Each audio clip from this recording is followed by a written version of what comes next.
What happens when you take the concept of the definite integral and you have to use substitution? This is what this example and lesson is going to be about. We have the integral from -2 to 3 of the fraction x on top. On the bottom, we have the square root of x squared plus 9 dx. So when we're trying to integrate this, we can see that we won't be able to integrate this without using some other method, in this case, substitution. In other words, we can't just take the antiderivative. But also notice this is the definite integral from -2 to 3. So we're going to be combining those two concepts in order to figure out what the answer is here, the definite integral. Okay, so let's figure out how to solve this problem. Step 1 is going to be to determine which expression is u, all right? So again, going back to what we talked about with substitution, your u, when you take the derivative, it should look something like another part of the equation. In this case, you see you have an x here.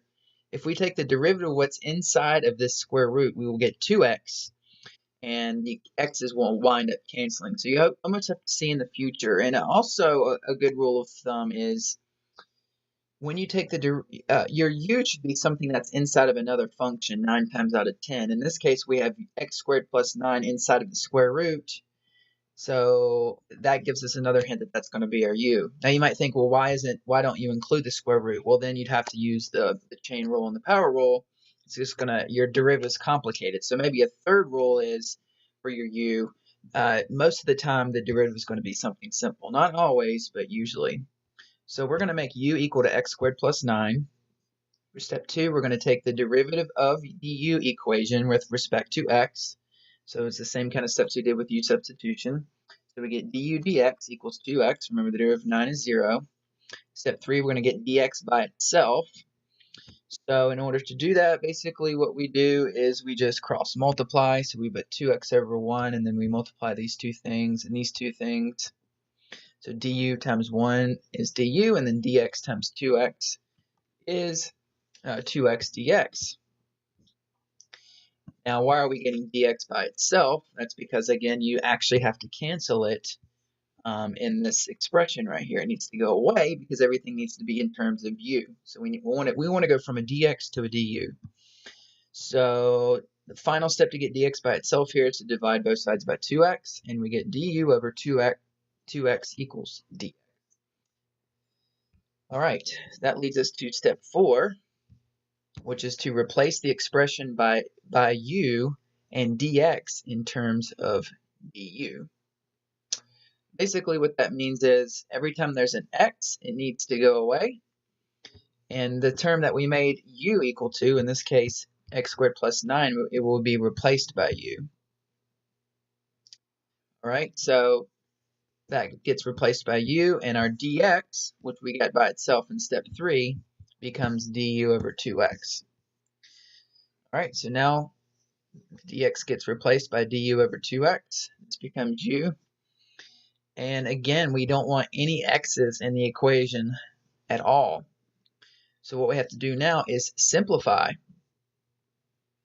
Now, what I don't have written here, but which is really important, our limits right here are in terms of x. So not only do we have to have this part of the equation or expression in terms of u, these need to be in terms of u as well, which is the key really to this lesson when combining definite integral and substitution. So these need to become u as well. We will take a look at that in just a second.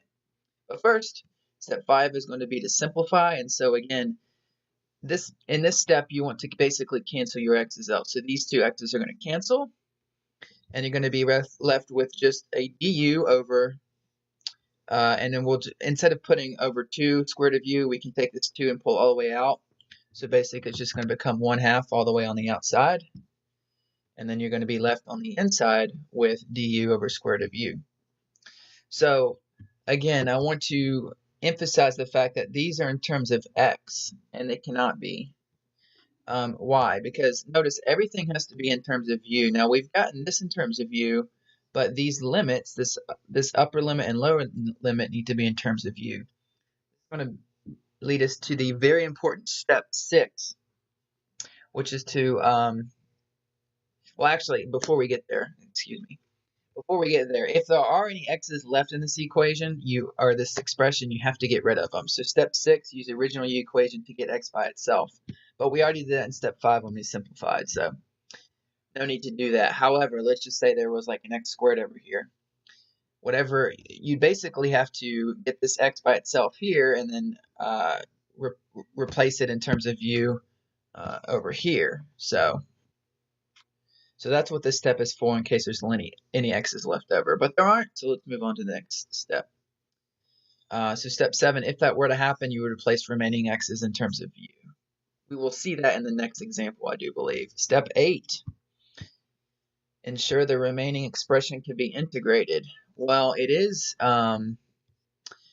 basically 1 over square root of u. We can change that to u to the negative 1/2 since the square root's on the bottom.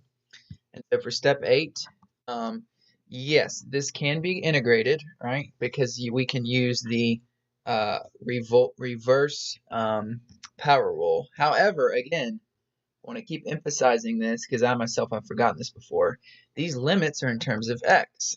We're going to have to take care of that. This needs to be in terms of u. This leads us to probably the most important step in my mind of combining u substitution with the definite integral. Convert the limits of the integration by plugging them into the u formula. So when I first taught this lesson, maybe not the first time, but many years ago when I taught this lesson, I realized that when you do this step, it kind of looks like a fish. So let's take a look and see exactly what I'm talking about. All right, so again, here are our original limits. We're trying to find the definite integral, or the signed area under the curve, from -2 to 3. But we want those limits to be in terms of u. Well, notice our original u equation was u equals x squared plus 9. That's what our u was.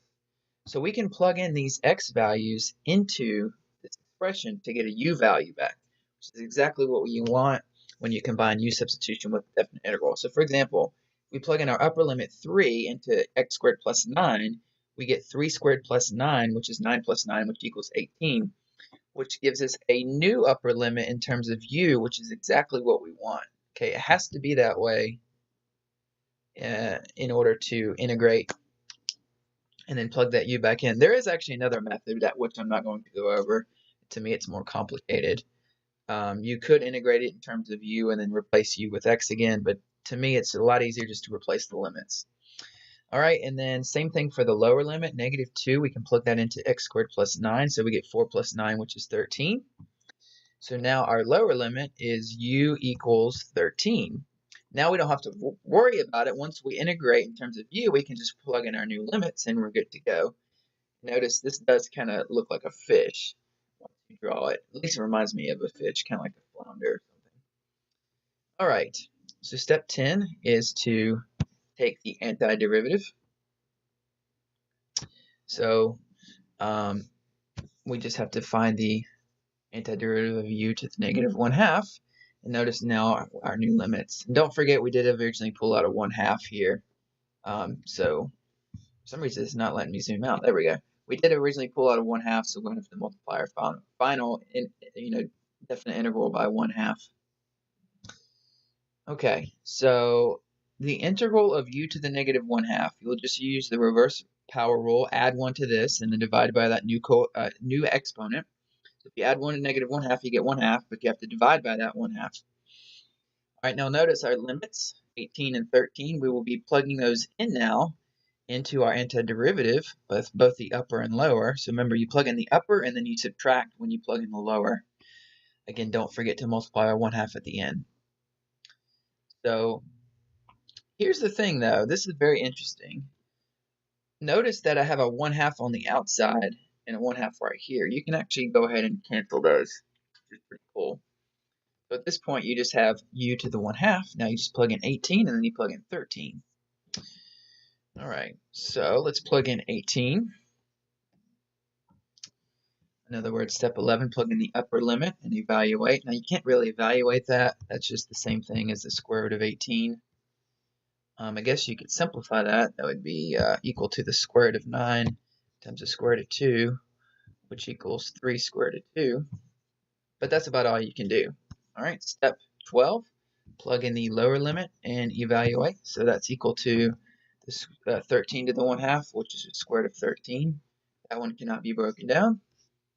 And then step 13, subtract the evaluation of the upper limit minus the lower limit. Now you can do all these steps in one. I just like to break it down as many steps as possible. So this is going to look like 18 to the 1/2 minus 13 to the 1/2, which is approximately equal to 0.637 as a decimal. And that is our answer, 0.637. And so basically, to give it some perspective, here was the original question. The area under the curve of x over a square root of x squared plus 9 is approximately equal to 0.637. Now I do want to take a look at what that looks like on the graph, and then we'll be done with this question. But I always like to take a look at the graph because it helps solidify the concept. So let's see what the area under the curve from -2 to 3 of this function looks like. Okay, here is our function x over the square root of x squared plus 9. This green line right here, kind of a very slender s, or I guess you could say a very compact s. The area under the curve from -2 to 3, as we can see, it's well below 1 on either side. It's just going to be a decimal shaded region. And we know if we end up with the 0.637, which in this case rounds to 0.64.